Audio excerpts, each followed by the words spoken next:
بسم اللہ الرحمن الرحیم نحمدہ ونصلی علی رسولہ الکریم۔ حضور اقدس صلی اللہ علیہ وآلہ وسلم کا ارشاد ہے کہ جو شخص حج کے لیے جائے اور راستے میں انتقال کر جائے اس کے لیے قیامت تک حج کا ثواب لکھا جائے گا، اور اسی طرح جو شخص عمرے کے لیے جائے اور راستے میں انتقال کر جائے اس کو قیامت تک عمرے کا ثواب ملتا رہے گا، اور جو شخص جہاد کے لیے نکلے اور راستے میں انتقال کر جائے اس کے لیے قیامت تک مجاہد کا ثواب لکھا جائے گا۔ ایک اور حدیث میں وارد ہے کہ جو شخص حج یا عمرے کے لیے نکلے اور مر جائے نہ اس کی عدالت میں پیشی ہے نہ حساب کتاب، اس سے کہہ دیا جائے گا کہ جنت میں داخل ہو جا۔ ایک اور حدیث میں ارشاد ہے کہ بیت اللہ اسلام کے ستونوں میں سے ایک ستون ہے، جو شخص حج یا عمرے کے لیے نکلے اور راستے میں مر جائے تو جنت میں داخل ہو جائے گا، اور جو فراغت کے بعد واپس ہو وہ اجر اور غنیمت کے ساتھ واپس ہوگا۔ غنیمت کا مطلب یہ ہے کہ دنیا میں بھی اس خرچ کا بدلہ ملتا ہے جو حج میں خرچ کیا۔ ایک اور حدیث میں ارشاد ہے کہ جو مکہ کے راستے میں جاتے ہوئے یا واپسی میں مر جائے اس کی نہ پیشی ہے نہ حساب کتاب۔ ایک حدیث میں ہے کہ جو شخص حج یا عمرے کے ارادے سے مکہ مکرمہ کے راستے میں مر جائے نہ اس کی پیشی ہے نہ حساب کتاب، وہ سیدھا جنت میں داخل ہو جائے گا۔ ایک حدیث میں ہے کہ آدمی کے مرنے کی بہترین حالت یہ ہے کہ حج سے فراغت پر یا رمضان کے روزے رکھ کر مرے، یعنی یہ دونوں حالتیں ایسی ہیں کہ گناہوں سے پاک صاف ہوگا۔ ایک حدیث میں ہے کہ جو احرام کی حالت میں مرے گا وہ حشر میں لبیک کہتا ہوا اٹھے گا۔ ایک صحابی عورت نے حضور اقدس صلی اللہ علیہ وسلم سے دریافت کیا کہ حضور صلی اللہ علیہ وسلم، اللہ کے فریضہ حج نے میرے ماں باپ کو ایسی حالت میں پایا کہ وہ بوڑھے ہیں، سواری پر بھی سوار نہیں ہو سکتے، کیا میں ان کی طرف سے حج بدل کروں؟ حضور صلی اللہ علیہ وسلم نے فرمایا کہ ہاں، ان کی طرف سے حج کرو۔ فائدہ: ایک دوسری حدیث میں ہے کہ ایک صحابی مرد نے حضور صلی اللہ علیہ وسلم سے دریافت کیا کہ میری ہمشیرہ نے حج کی نظر کی تھی، اب ان کا انتقال ہو گیا، کیا کرنا چاہیے؟ حضور صلی اللہ علیہ وسلم نے فرمایا کہ اگر ان کے ذمے کسی کا قرض ہوتا تو تم ادا کرتے یا نہ کرتے؟ انہوں نے عرض کیا کہ جی حضور، ادا کرتا۔ حضور صلی اللہ علیہ وسلم نے فرمایا کہ یہ اللہ کا قرض ہے، اس کو ادا کرو۔ ایک اور صحابی کا قصہ ہے، انہوں نے حضور صلی اللہ علیہ وسلم سے عرض کیا کہ میرے والد بہت بوڑھے ہیں، نہ حج کر سکتے ہیں، نہ عمرہ کر سکتے ہیں، نہ سفر کر سکتے ہیں۔ حضور صلی اللہ علیہ وسلم نے فرمایا کہ اپنے والد کی طرف سے حج بھی کرو، عمرہ بھی کرو۔ ایک حدیث میں حضور صلی اللہ علیہ وسلم نے اس نوع کے سوال کے جواب میں فرمایا، اگر تیرے باپ کے ذمے قرض ہوتا اور تو ادا کرتا تو وہ ادا ہو جاتا یا نہیں؟ انہوں نے عرض کیا کہ ادا ہو جاتا۔ حضور صلی اللہ علیہ وسلم نے ارشاد فرمایا کہ پھر تو اللہ بڑے رحم والے ہیں، یعنی وہ قرض کیوں نہ قبول کریں گے، اپنے باپ کی طرف سے حج کر۔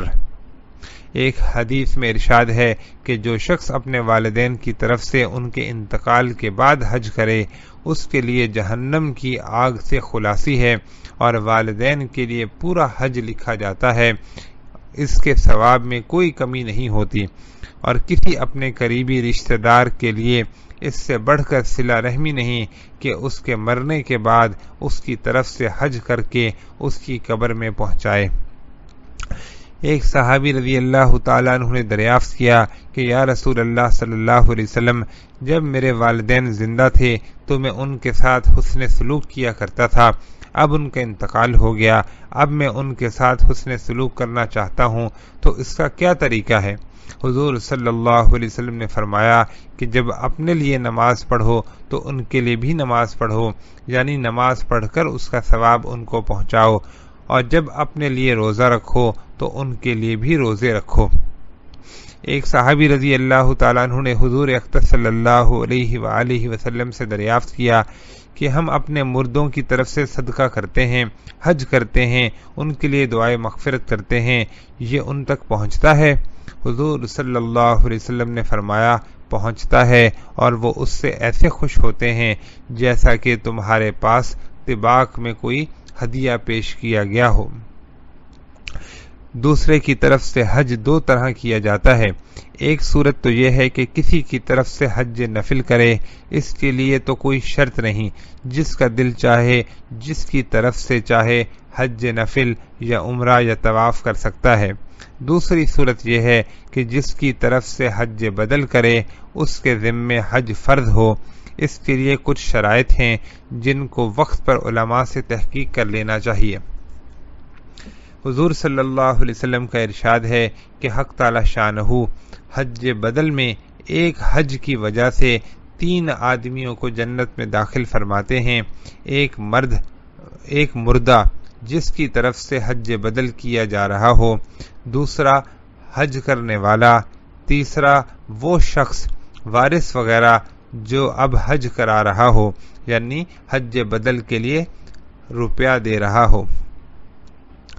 ایک دوسری حدیث میں ہے کہ جو شخص کسی کی طرف سے حج کرے، اس حج کرنے والے کو بھی اتنا ہی ثواب ہوتا ہے جتنا اس شخص کو ہو جس کی طرف سے حج کیا جاتا ہے۔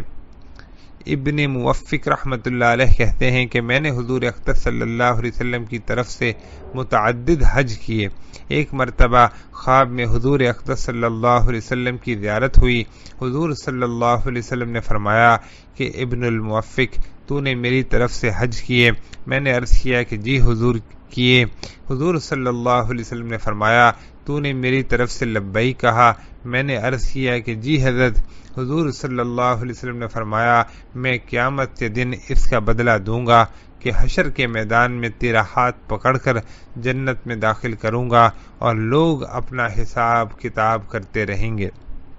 ایک حدیث میں آیا ہے کہ کسی دوسرے کی طرف سے حج کرنے میں 4 شخصوں کو حج کا ثواب ملتا ہے، ایک وصیت کرنے والے کو، دوسرے اس کو جو اس وصیت کو لکھے، تیسرے روپیہ خرچ کرنے والے کو، اور چوتھے حج کرنے والے کو۔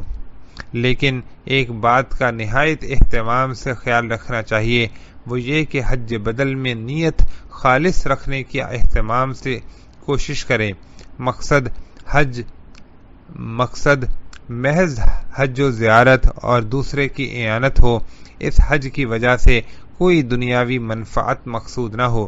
اگر ایسا ہوا تو حج کرانے والے کو تو ثواب مل ہی جائے گا، مگر اس حج کرنے والے کا ثواب تو ختم ہوا۔ امام غزالی رحمۃ اللہ علیہ نے لکھا ہے کہ جو شخص اجرت کے ساتھ حج بدل کرتا ہے وہ دین کے عمل سے دنیا کما رہا ہے، اس لیے بہتر یہ ہے کہ اس کو مستقل مشغلہ اور تجارت نہ بنائے کہ اللہ جل شانہ دین کے طفیل دنیا تو عطا فرما دیتے ہیں لیکن دنیا کے بدلے دین عطا نہیں فرماتے، یعنی اس کی غرض تو دنیا کا ایندھن جمع کرنا ہو اور اس کو ثواب مل جائے، یہ نہیں ہوتا۔